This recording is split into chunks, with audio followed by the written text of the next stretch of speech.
Assalamualaikum warahmatullahi wabarakatuh. Kami dari kelompok 8 akan memaparkan mengenai inovasi penggunaan model pembelajaran Jigsaw Cooperative Investigation terhadap keterampilan kerjasama dan nilai perkembangan individu siswa yang beranggotakan saya sendiri Indah Cahyani, kemudian Nadia Rohadatul Aisy, Nur Aini, dan Meliana. Model pembelajaran cooperative learning merupakan salah satu model pembelajaran yang mendukung pembelajaran kontekstual. Nah, sistem pembelajaran cooperative learning ini dapat didefinisikan sebagai sistem kerja atau belajar kelompok yang terstruktur. Menurut Anita Lee dalam bukunya Cooperative Learning bahwa model pembelajaran cooperative learning tidak sama dengan sekedar belajar kelompok saja, tetapi ada unsur-unsur dasar yang membedakannya dengan pembagian kelompok yang dilakukan asal-asalan saja. Nah, Roger dan David Johnson juga mengatakan bahwa tidak semua kerja kelompok bisa dianggap cooperative learning. Nah, untuk itu harus diterapkan 5 unsur model pembelajaran gotong royong, antara lain yaitu saling ketergantungan positif, kemudian tanggung jawab perseorangan, tatap muka, komunikasi antar anggota, dan evaluasi proses kelompok. Kemudian salah satu model pembelajaran cooperative learning adalah dengan teknik Jigsaw. Nah, dalam teknik ini guru memperhatikan skemata atau latar belakang pengalaman siswa dan membantu siswa mengaktifkan skemata ini agar bahan pelajaran menjadi lebih bermakna. Nah, selain itu siswa bekerja sama dengan sesama siswa juga dalam suasana gotong royong dan mempunyai banyak kesempatan untuk mengolah informasi dan meningkatkan keterampilan berkomunikasi.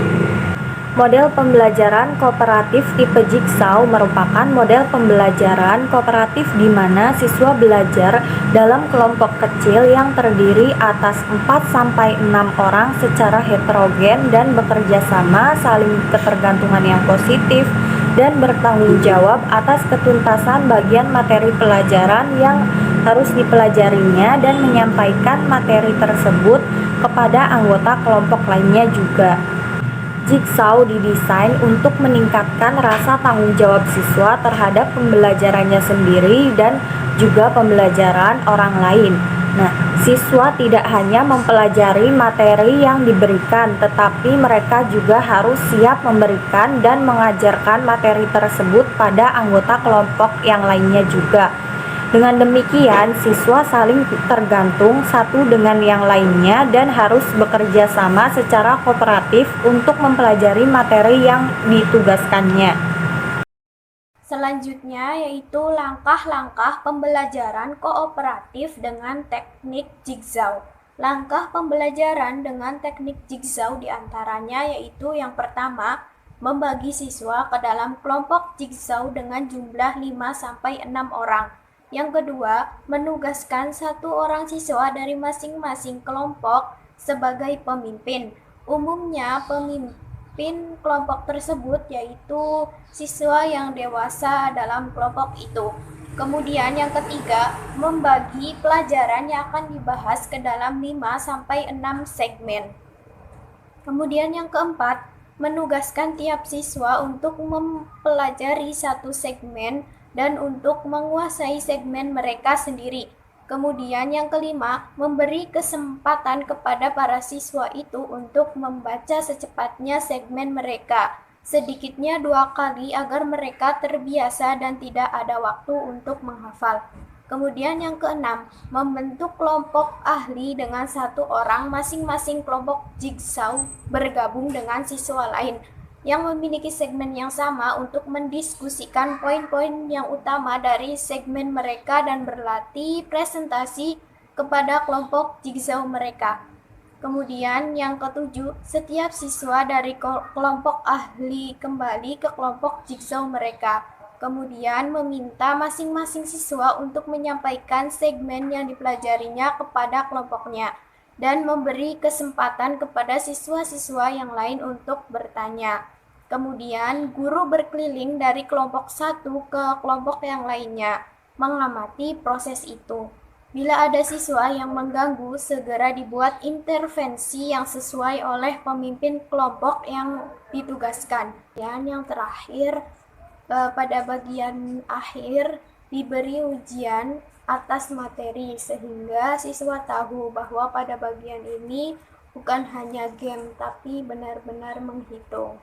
Selanjutnya, tujuan dan manfaat pembelajaran Jigsaw yang akan disampaikan oleh Nadia. Selanjutnya yaitu mengenai tujuan dan manfaat dari pembelajaran dengan metode Jigsaw. Tujuan dari metode Jigsaw sendiri yaitu metode Jigsaw memiliki tujuan kognitif yaitu pengetahuan faktual akademis dan tujuan sosial yaitu kerjasama kelompok.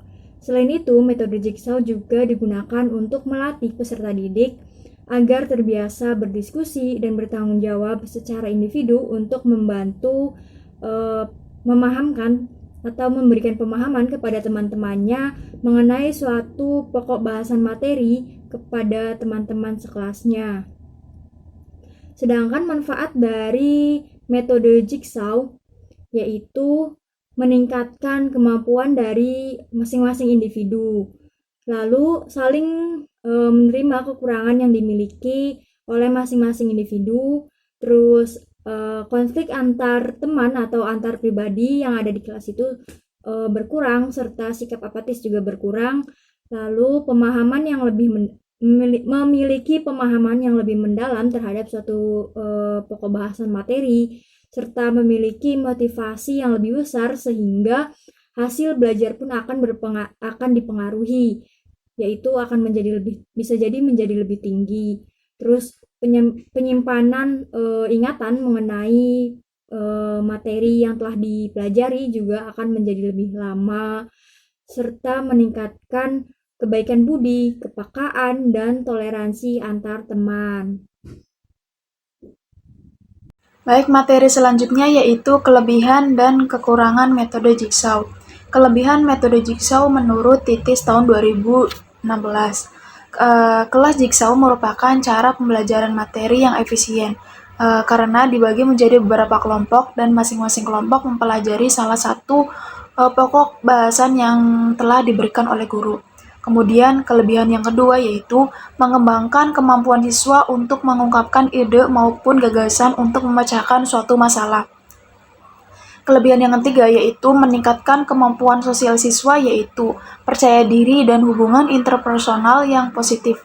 Kemudian yang keempat yaitu siswa diajarkan bagaimana bekerja sama dengan kelompok. Lalu kelebihan yang terakhir yaitu materi yang diberikan oleh guru akan lebih merata dan mudah dipahami. Kelemahan Jigsaw. Kelemahan metode Jigsaw menurut tahun 2016 yang pertama yaitu siswa yang dominan yaitu siswa yang aktif akan lebih mendominasi diskusi dan cenderung mengontrol jalannya diskusi. Yang kedua, siswa yang lambat yaitu jika dalam kelompok terdapat siswa dengan kemampuan belajar yang rendah, maka akan kesulitan dalam menyampaikan atau mempresentasikan materi kepada anggota kelompok lainnya. Kemudian yang ketiga, siswa yang cerdas cenderung merasa cepat bosan. Kemudian yang keempat, siswa yang tidak terbiasa berkompetisi akan kesulitan untuk mengikuti proses pembelajaran. Kemudian kelemahan yang terakhir yaitu keadaan atau kondisi kelas yang kurang kondusif atau ramai akan membuat siswa sulit berkonsentrasi dalam menyampaikan pembelajaran yang telah dikuasainya. Mungkin itu saja yang dapat kami sampaikan, kurang lebihnya mohon maaf. Wabillahi taufiq wal hidayah. Wassalamualaikum warahmatullahi wabarakatuh.